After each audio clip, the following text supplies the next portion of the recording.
रात का समय था। 11 बज रहे थे। राखी को आज ऑफिस से निकलने में काफी देर हो गई थी।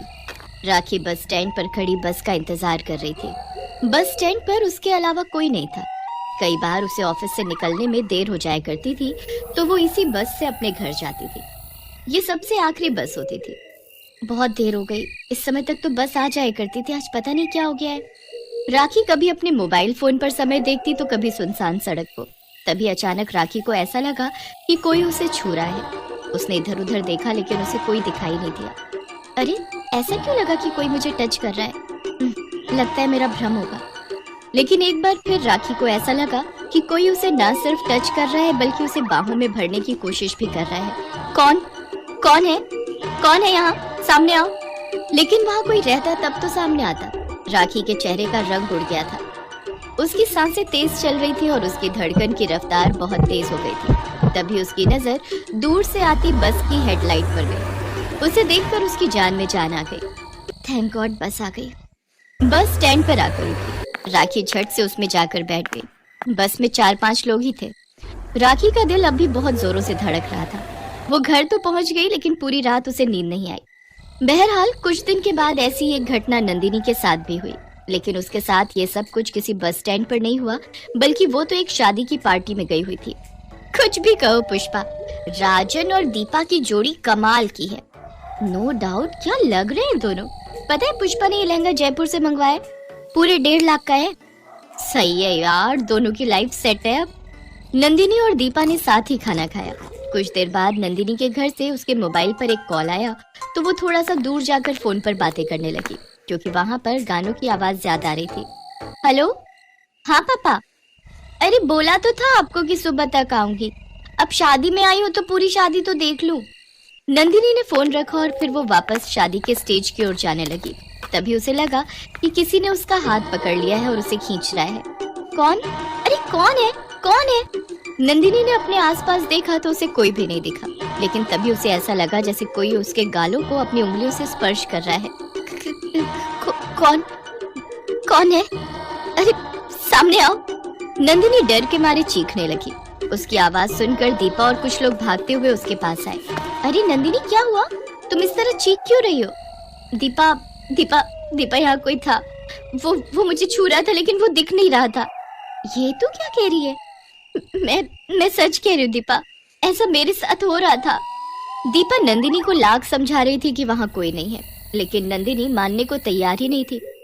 हाँ, लेकिन कुछ देर पहले जो नंदिनी अपने पापा से कह रही थी कि वो सुबह तक घर लौटेगी, उसने अपने दोस्त की शादी देखे बिना वापस लौट जाने का तय किया। यार दीपा, मेरी तबीयत ठीक नहीं लग रही है, मैं घर जा रही हूँ।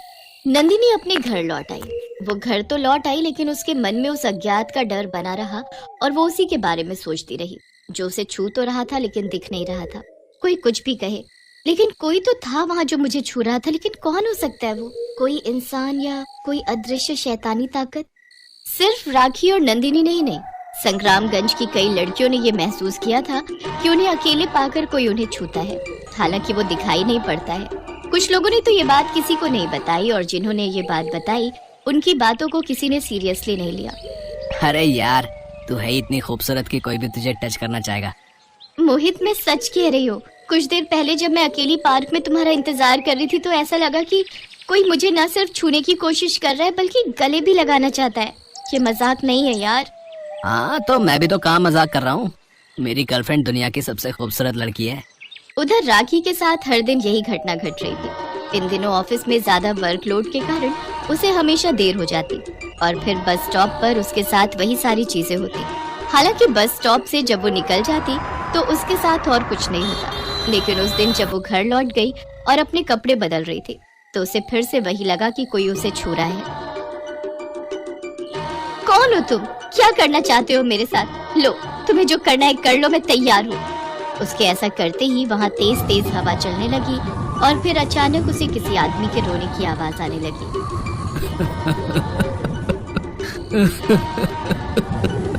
अरे, ये तो किसी आदमी के रोने की आवाज है, लेकिन वो मुझे दिख क्यों नहीं रहा और वो रो क्यों रहा है? कौन हो तुम? सामने क्यों नहीं आते? अचानक वहाँ धुआं सा उठा और वहाँ पर एक भूत प्रकट हुआ। उसे देखकर राखी बेहद डर गई। भूत?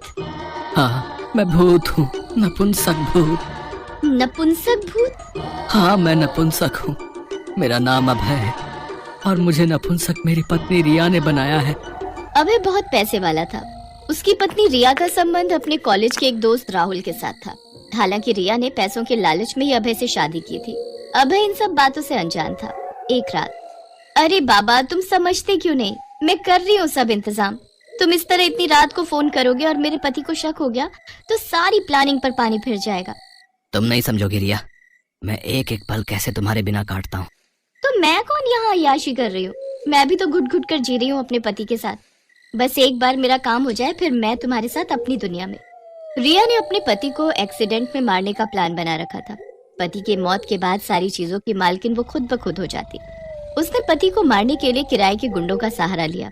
एक दिन अभय जब ऑफिस से लौट रहा था तो उन गुंडों ने अपने ट्रक से उसकी कार में जोरदार टक्कर मार दी। उसके बाद वो गुंडे वहां से भाग निकले। हेलो, हाँ भाई, काम हो गया तुम्हारा। तुम्हारा पति खल्लास। बस अपना पेमेंट करवा दो जल्दी, समझे? ओके, आज शाम को आकर बाकी के सारे पैसे ले जाना। लेकिन रिया का सारा प्लान तब चौपट हो गया जब इस भयानक एक्सीडेंट में भी अभय बच गया। हालांकि वो बुरी तरह घायल हो गया था, लेकिन पूरे 3 महीने वो अस्पताल में रहा। वो ठीक तो हो गया, लेकिन जांघ के नीचे का उसका पूरा हिस्सा सुन्न हो गया और वो नपुंसक हो गया। इस बात को जानकर अभय बहुत दुखी हुआ, लेकिन उसने ये बात शर्म के मारे जमाने से छिपा ली। लेकिन रिया को जब इस सच्चाई का पता लगा तो उसकी खुशियों का कोई ठिकाना नहीं रहा। वो अब खुलेआम अपने बॉयफ्रेंड से मिलने लगी और अभय अगर उससे कुछ कहता तो वो उसे नपुंसक कहकर अपमानित करती। क्या जीवन हो गया है मेरा, मैं कुछ भी नहीं कर सकता, मैं किसी काम का नहीं रहा। बार बार के अपमान से अभय बहुत दुखी हुआ और उसने आत्महत्या कर ली। आत्महत्या करने के बाद वो भूत बन गया। अभय का अनुभव अपनी पत्नी के साथ बहुत बुरा रहा था, इसलिए उसे सारी औरतें बेवफा लगती। इसलिए भूत बनने के बाद वो औरतों को तंग करने लगा। अभय, आपके साथ जो हुआ बहुत बुरा हुआ, लेकिन इसका मतलब ये नहीं कि दुनिया की सारी औरतें बुरी होती हैं। जिस तरह हाथों की सारी उंगलियां बराबर नहीं होती, उसी तरह सभी लोग एक समान नहीं होते। आपकी पत्नी ने आपके साथ बुरा किया, इसका मतलब ये नहीं है कि आप सभी को उसके जैसा समझें और लड़कियों के साथ छेड़खानी करें। तो क्या करूं मैं, क्या करूं? माफ कर दो, अपनी पत्नी को माफ कर दो। माफ करने वाले का दिल बहुत बड़ा होता है। और उसने मेरे साथ जो इतना बुरा किया उसका क्या? देखो अभय, इस दुनिया में लोग जैसा करते हैं वैसा ही भरते हैं। राखी और अभय बातें कर ही रहे थे कि तभी उन्हें एक जोरदार धमाके की आवाज आई। उन्होंने बाहर झांक कर देखा तो एक कार का भयानक एक्सीडेंट हुआ था। अभय ने जब कार का नंबर देखा तो अरे ये मेरी गाड़ी का नंबर है। उस गाड़ी में अभय की पत्नी रिया अपने बॉयफ्रेंड के साथ तेज रफ्तार में एक पार्टी से लौट रही थी। पार्टी में शराब का खूब दौर चला था और ये उसके नशे का ही परिणाम था कि गाड़ी से उनका कंट्रोल छूट गया और इतना भयानक एक्सीडेंट हो गया। इस एक्सीडेंट में दोनों मारे गए। अभय ने अपनी पत्नी के मृत शरीर को देखा तो उसे रोना आ रहा था और राखी की ये बात उसके कानों में गूंज रही थी कि इस दुनिया में लोग जैसा करते हैं वैसा ही भरते हैं।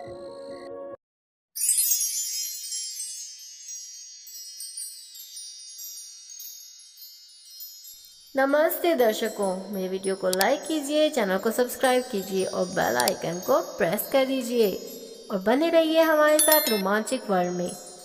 तो दोबारा मिलते हैं नई स्टोरी के साथ, तब तक अपना बहुत ध्यान रखिएगा। धन्यवाद।